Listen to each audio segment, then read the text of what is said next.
À partir de maintenant, nous allons réellement faire des petits exercices qui permettront d'utiliser les commandes de cette palette outils. Voilà. Si vous avez des petites fenêtres ici parasites, on peut seulement les fermer comme ceci. Peut-être juste pour la palette outils, on a une première zone qui permet de créer. On crée des lignes, des rectangles, des droites, des cotes. Et puis on a une deuxième zone qui permet de modifier ce qui a été créé. Donc déplacer, tirer, copier, faire des rotations, faire des symétries, des décalages, etc., etc.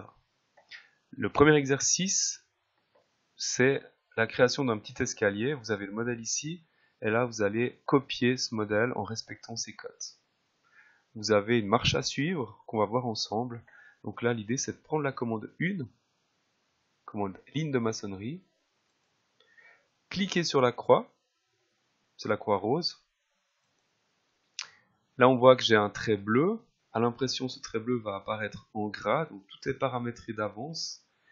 Pas besoin de faire des réglages ici, hein. Automatiquement, ces réglages sont paramétrés. Cliquez sur la croix, donc dirigez votre souris vers la droite. Je la dirige vers la droite, bien horizontale, donc on a des trétiers verts qui apparaissent.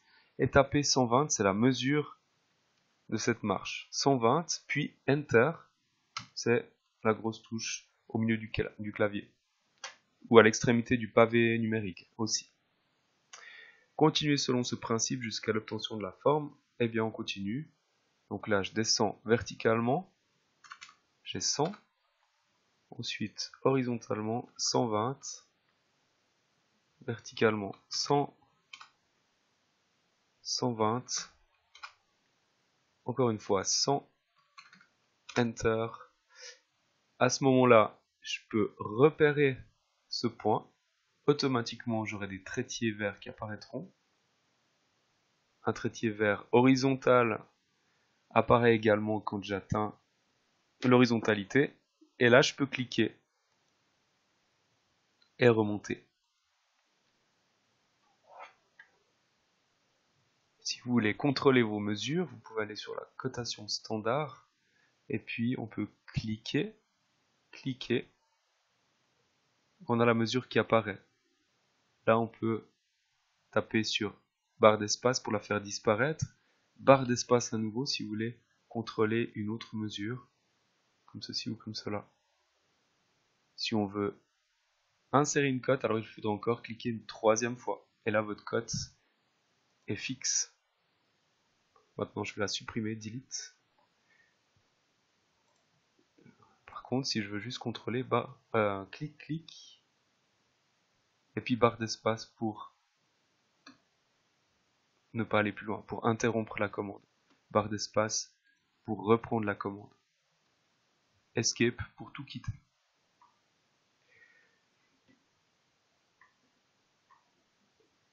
Pour l'exercice numéro 2, il s'agit de faire des rectangles, et ces rectangles seront orientés soit vers le haut, soit vers le bas, soit vers la droite, soit vers la gauche, toujours en partant d'un point qui est défini. Donc là vous avez les modèles, et là vous avez votre résultat.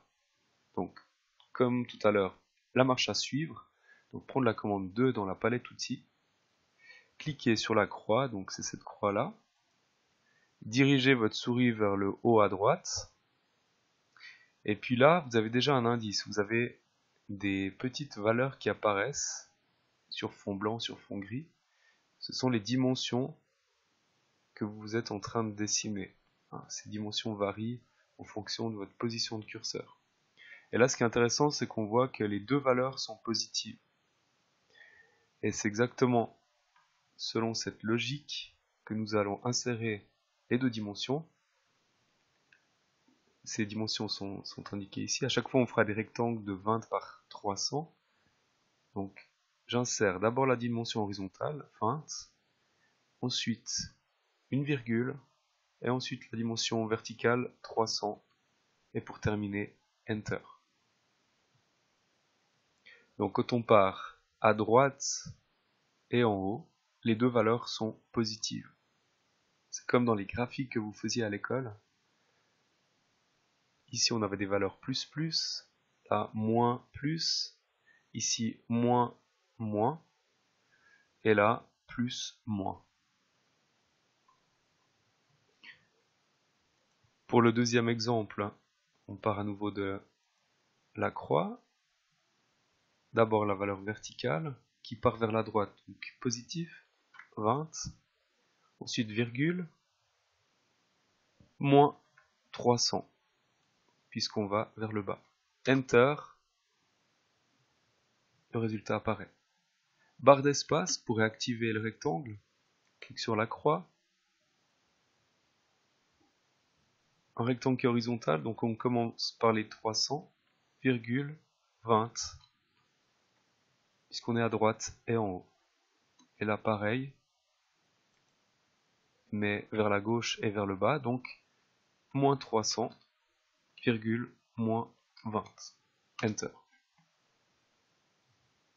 Donc vraiment à retenir, les coordonnées négatives, c'est quand on va à gauche ou en bas. Tout le reste, c'est positif.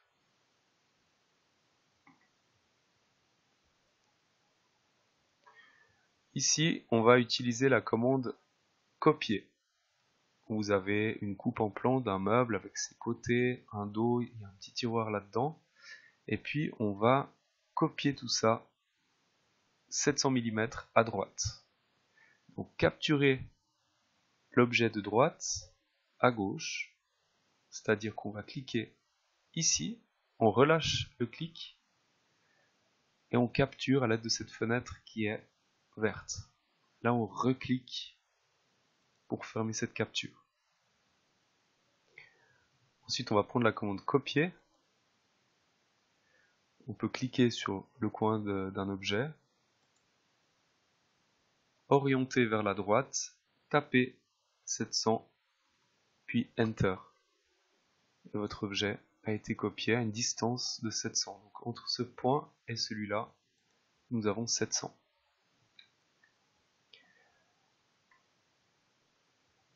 Même exercice, mais en plaçant le coin inférieur gauche, ce coin-là, sur la petite croix. Donc là aussi, on va capturer cet objet. On va prendre la commande copier. On va aller chercher un point précis, c'est-à-dire l'angle, que l'on va retrouver ici. Et voilà notre objet qui était placé très précisément d'un point à l'autre.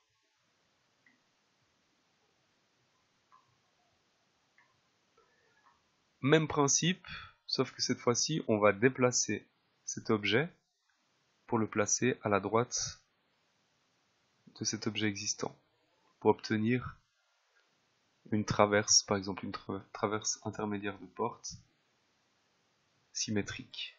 Donc là, on va capturer tout cet objet, on prend la commande déplacer, vous pouvez prendre soit cette extrémité, soit celle-ci, et on va faire rejoindre l'extrémité de la deuxième pièce sur la première.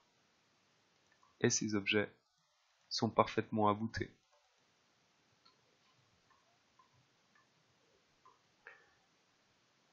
Pour la rotation, l'idée c'est de prendre par exemple un extrait de coupe en plan puis transformer cette coupe en plan en coupe de profil.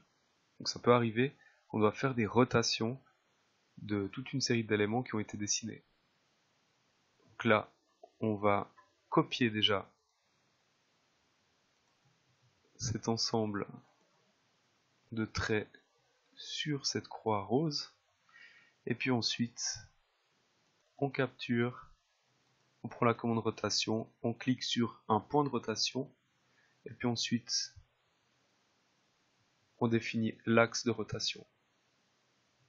Horizontal, on est à 0 degré, vertical, on est à 90 degrés. Là on aurait 180, etc. etc.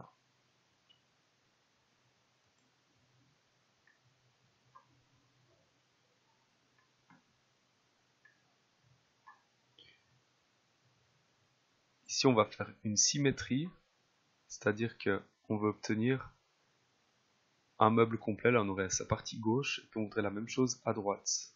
Donc on capture, on prend la commande miroir, on définit l'axe de symétrie, en cliquant sur un premier point, et en cliquant sur un deuxième point. Là en l'occurrence l'axe de symétrie est vertical, donc vous pouvez cliquer n'importe où sur cette verticale. Ça peut être en haut comme en bas. Là on vous demande si vous voulez effacer les objets sources. Donc est-ce que vous voulez effacer la partie de gauche? Par défaut c'est non. Donc là vous pouvez cliquer sur barre d'espace ou Enter, c'est égal ça. Ça fonctionne, les deux touches fonctionnent. Et là on a conservé la partie gauche. Et puis en plus de ça, on a une copie à droite.